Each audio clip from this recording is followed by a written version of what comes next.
Hi everyone, I never thought a girl could do such a thing and make such a decision. I did everything but she couldn't and betrayed me. I need to talk. I need something, because my life has just been torn apart in ways I never imagined. Let me start at the beginning. I, 35M, have been married to my wife, let's call her Emily, 32F, for almost 10 years.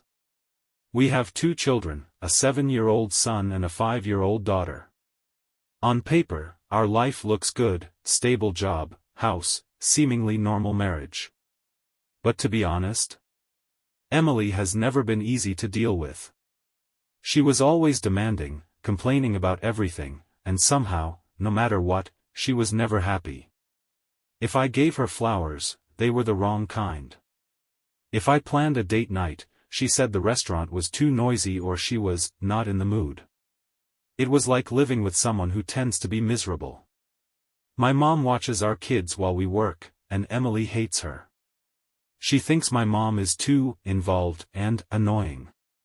Translation: my mom makes sure our kids eat real food, not just chicken cutlets and juice boxes. Emily is constantly making snide comments about her and has even suggested we hire a nanny instead. But my mom does a great job with the kids, and, frankly, Emily's not going to lift a finger at home, except to sit on her phone. But things got really weird about 6 months ago. Emily started dressing up for work more often. At first I thought, okay, maybe she just wanted to feel good about herself. But then it turned into something more. She was spending extra time on her hair, buying expensive perfume, wearing outfits that definitely drew more attention than usual. The same woman who used to roll her eyes if I told her she looked good was suddenly making an effort. And then there was the cell phone. It was always glued to her hand. If I walked into the room while she was texting, she would turn the phone face down. At night, she started turning off notifications, claiming it would help her sleep better. Yeah. Of course. But what was the real blow? That came later. And believe me, it was much worse than I could have imagined. So, things kept getting weirder. Emily was out later than usual, claiming she had work meetings, or that she was grabbing drinks with coworkers. Now, I'm not the jealous type. I never wanted to be the paranoid husband checking up on his wife, but something felt off. The breaking point came when I met him. Let me introduce you to Jake, 25, fresh out of college, and the guy I was assigned to train at work. Yeah.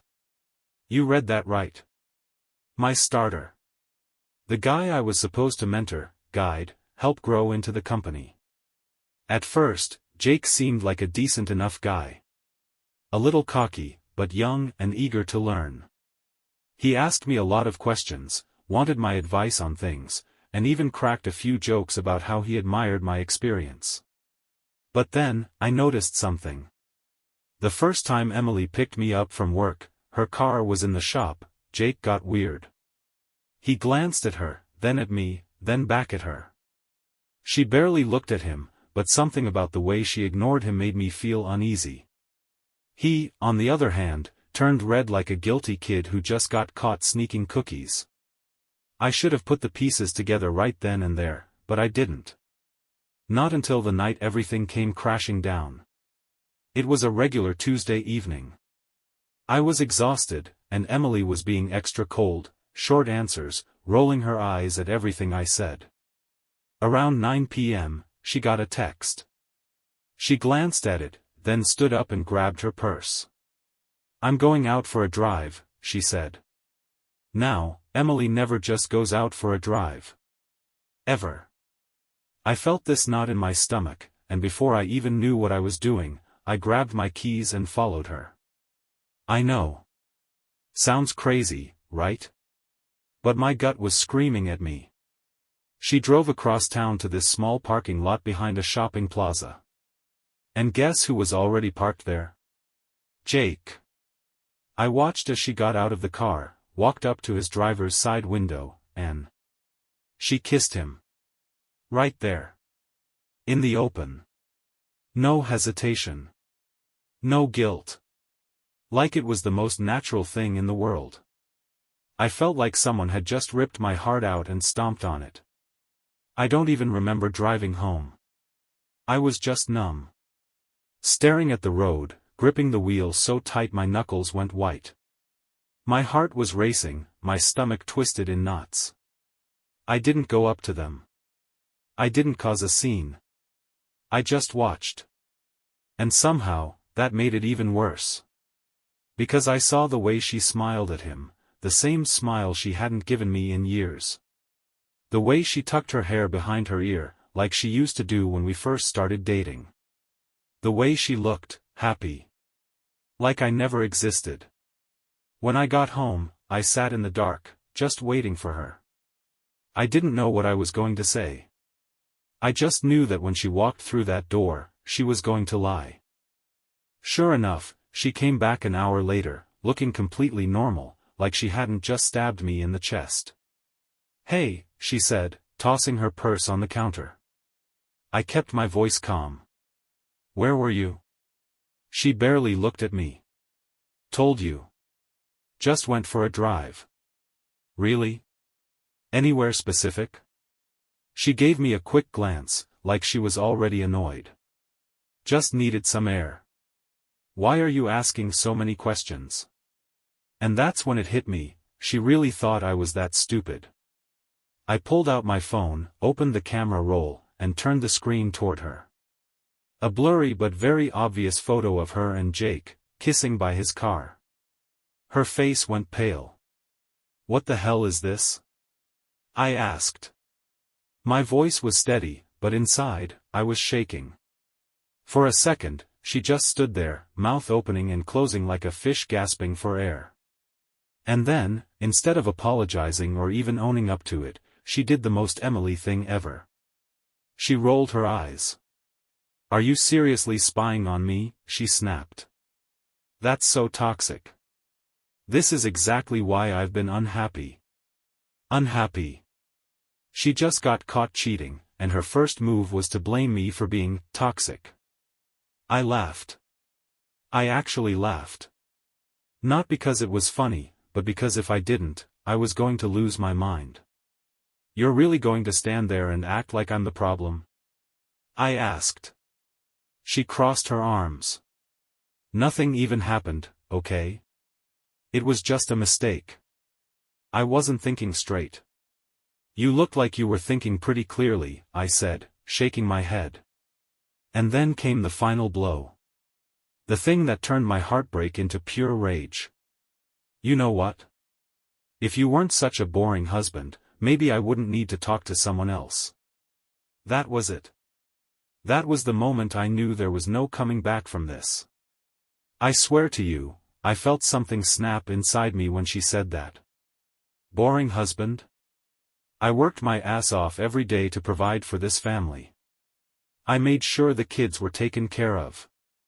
I put up with her constant complaints, her negativity, her never-ending need to be miserable.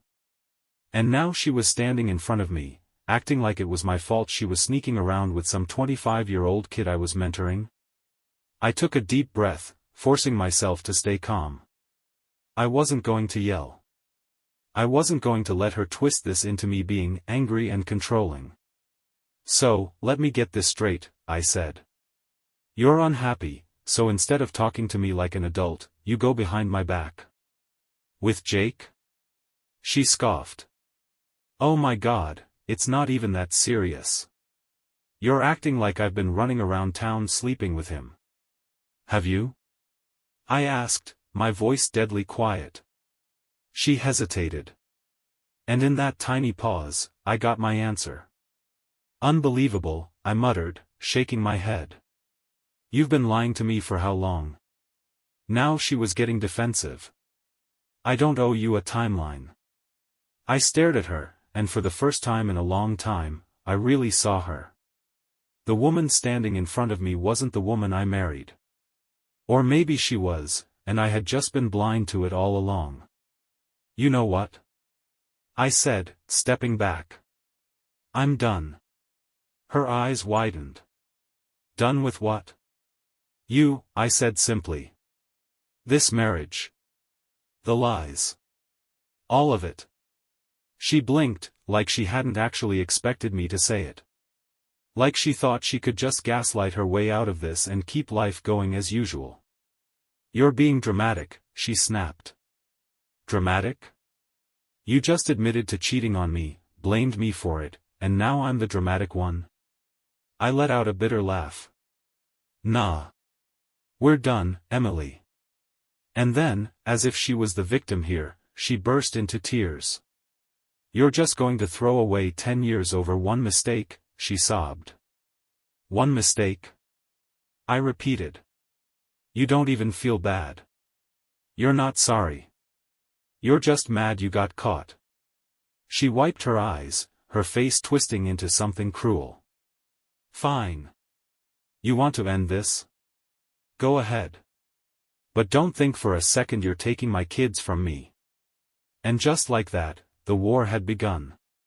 I should have seen it coming. The moment I said we're done, I knew Emily wasn't going to take it like a normal person. Nope. She wasn't sad she got caught, she was pissed that she wasn't in control anymore. And now she was using the kids as a weapon.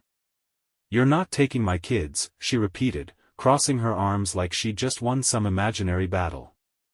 I clenched my jaw. "Our kids," I corrected. "Whatever," she scoffed. "They need their mother." "Oh, you mean the mother who's been lying and sneaking around with some dude 10 years younger than her?" I shot back. "Yeah, that's a real great role model for them." Her face turned red. "Don't you dare try to make me look like a bad mother." "I don't have to," I said. "You're doing that all by yourself." I wasn't playing this game with her. I wasn't going to let her turn this into some manipulative sob story where she was the victim and I was the bad guy. I walked out of the room before I said something I couldn't take back. The next morning, I barely slept. I spent the whole night thinking about the kids, about what was going to happen next. Emily, of course, slept just fine, because of course she did. People like her. They don't lose sleep over the damage they cause. The next day, I got up early and called a divorce lawyer. I wasn't messing around. I told him everything, how my mom helped with the kids, how Emily was barely involved unless it was for show, how she had been cheating. He told me to start gathering evidence. So I did. Bank statements? Check. Texts? Check. Even got access to her Google timeline. Pro tip. Most people forget that's even a thing. And guess what? Turns out her little work outings had been happening way longer than she admitted. Then came the fun part, telling her. When I got home from work, she was on the couch, scrolling through her phone like nothing happened. She barely looked up. "Hey," she said, like we hadn't had a nuclear-level fight the night before. "Filed for divorce today," I said, dropping the papers on the table. She blinked. "You what?" "You heard me," I said, arms crossed. "We're done. And I'm fighting for custody." Her phone hit the couch as she shot up. "Are you insane? You really think you're gonna take my kids away from me?" "Our kids," I corrected again. "And yeah, I do. Because guess what? I've got proof that you've been running around behind my back, lying, and neglecting them while my mom takes care of everything." "You wouldn't dare," she hissed. I just shrugged. "Watch me." Her eyes flashed, and for the first time, I saw it, fear. She realized she had just lost her grip on me. But Emily? She doesn't go down without a fight. And trust me, she was about to get real nasty. I knew Emily was going to pull something, but even I wasn't prepared for how low she was willing to go. After I handed her the divorce papers, she sat there for a moment, silent. Then, she did what she does best, she started playing the victim. "You're ruining our family," she whispered, like I was the one who had cheated. "Our family was already ruined the second you started sneaking around," I shot back. "I'm just making it official." And then she switched tactics. Fine, she said, folding her arms. If you're going to take me to court, then I'll make sure you pay for it. I'll take half of everything. And you can forget about your mommy watching my kids ever again. Ah. There it was. The real Emily. First of all, I said, you don't even want the kids half the time. My mom has been the one picking up your slack. Second, you want to talk about taking half? Go ahead, let's see how a judge feels about you cheating with some 25-year-old idiot for my job. Her eyes narrowed. No one's going to care about that. The courts always favor the mother. I had to laugh at that. Yeah. Maybe. But it's gonna be real interesting when they find out you've been leaving our kids with my mom while you sneak off to play cool older woman with my damn starter. I could see the wheels turning in her head. She knew she didn't have a strong case, and that pissed her off even more. But she wasn't done yet. The next move, lies and manipulation. The next few days were hell. Emily suddenly turned into super mom, making homemade lunches for the kids, reading them bedtime stories, acting like she was mother of the year. It was all for show. She wanted to make it look like she was the perfect parent so she could use it in court. But the worst part? She started lying to people about me. Suddenly, mutual friends were messaging me, asking why I was abandoning my family. My own sister called and asked if it was true that I was refusing to co-parent. Turns out, Emily had been telling everyone that I was the one who wanted to leave, that I was being difficult, that I was trying to take the kids away out of spite. I was furious. So, I decided to hit back. I started dropping facts. I sent my sister screenshots of Emily's location history, proving she'd been sneaking off for months. I told our mutual friends exactly what happened, showed them the evidence. And little by little, her web of lies started falling apart. But Emily? She wasn't going down without a fight. And the next thing she did? It was the lowest, dirtiest move yet. I thought Emily had already hit rock bottom with the lies she was spreading. Turns out, she had a basement level of pettiness I hadn't even discovered yet. Because the next thing she did?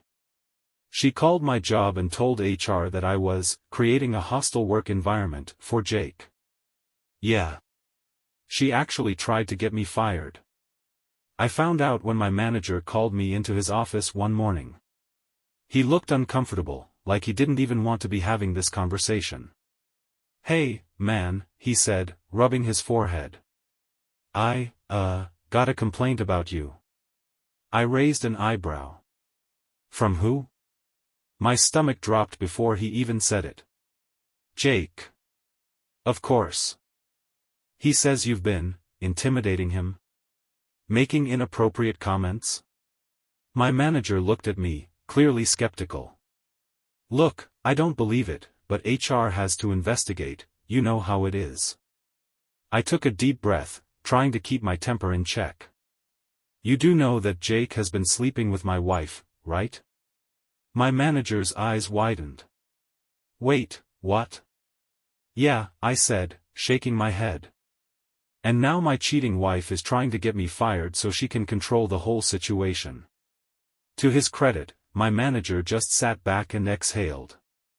Jesus Christ. Yeah. So, no, I haven't intimidated him.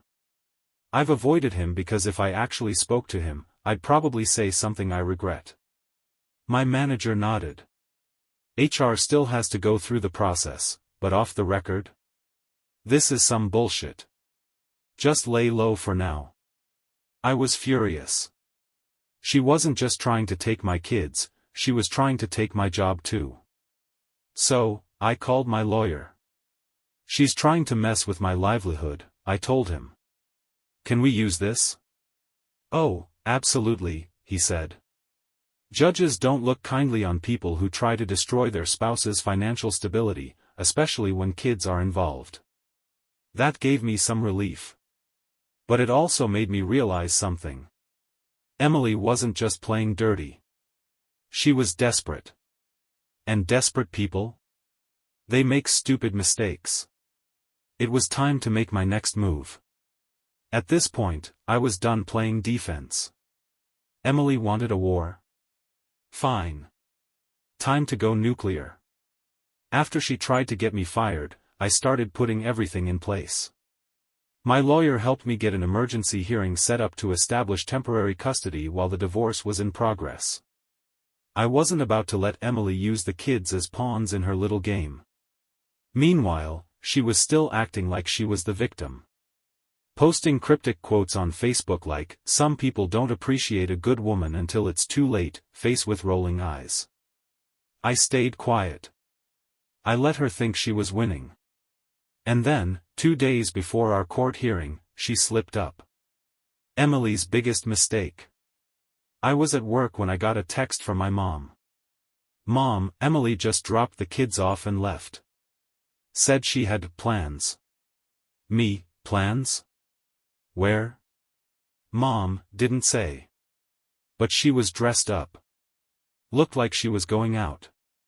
I already knew what that meant. I pulled up her Google location history. Yes, I still had access. She never changed her settings, and, surprise surprise, she had taken a little drive to a hotel. I had her dead to rights. I took screenshots, sent them to my lawyer, and he responded with a single sentence. "This is exactly what we needed."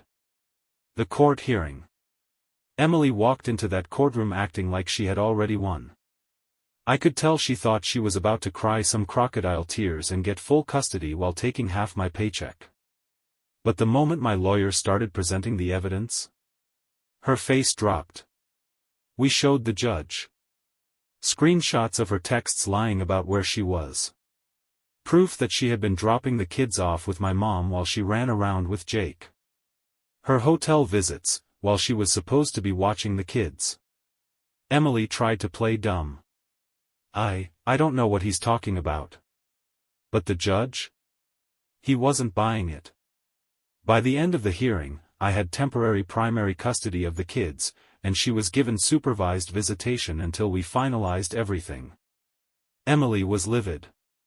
She stormed out of the courtroom, but not before whispering, "You'll regret this."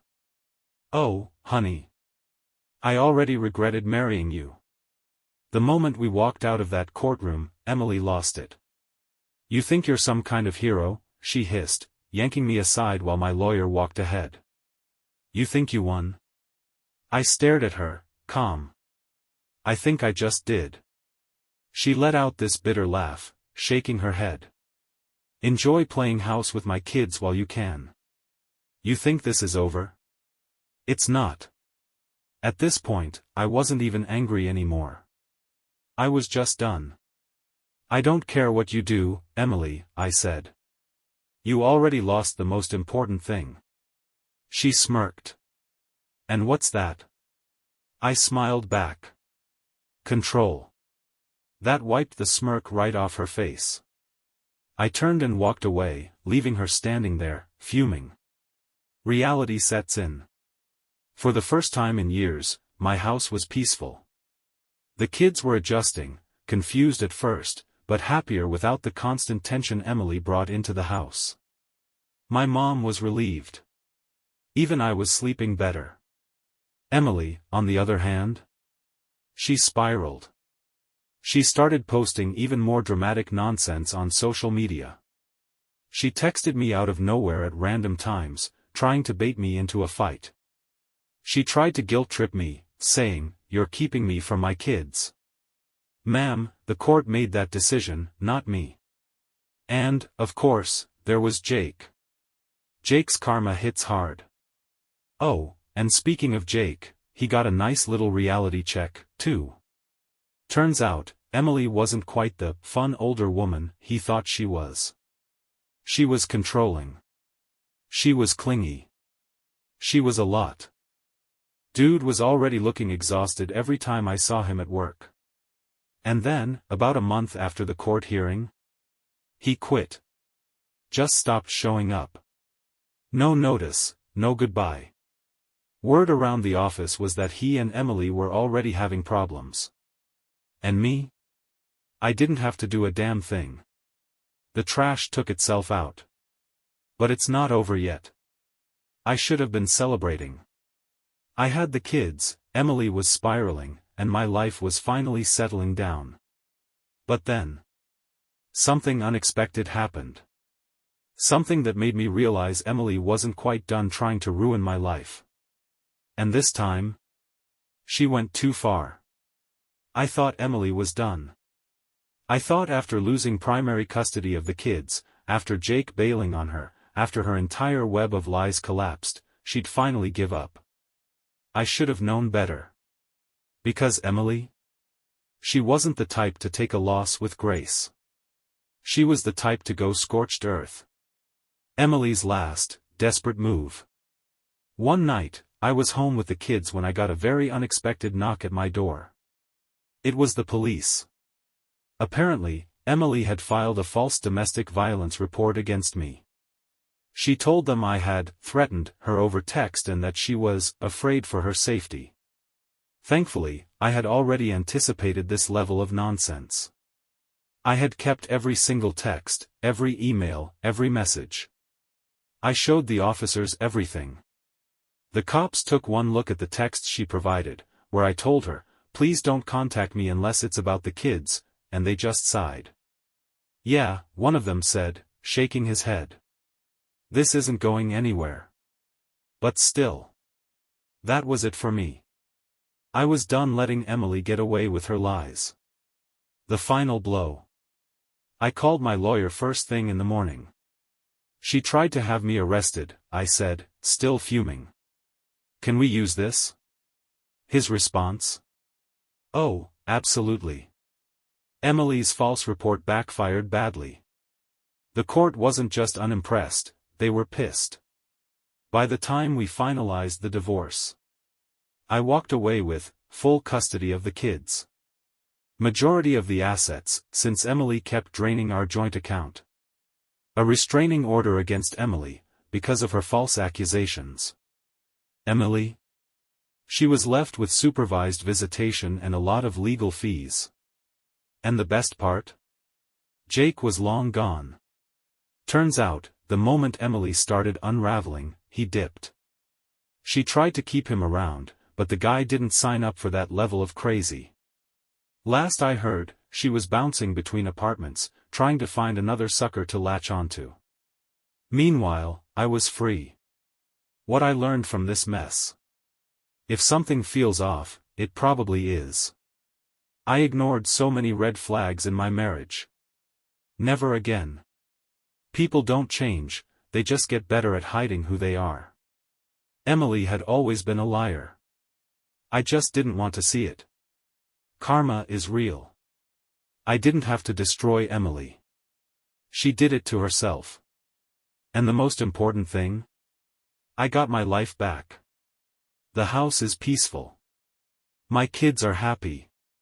My mom still helps out, and I've got an amazing support system. As for Emily? Well, let's just say I don't lose sleep over her anymore. Thanks to everyone who followed this mess from the beginning. If you're ever in a situation like mine, get a lawyer, document everything, and don't engage with the crazy. Life is too short for people like Emily.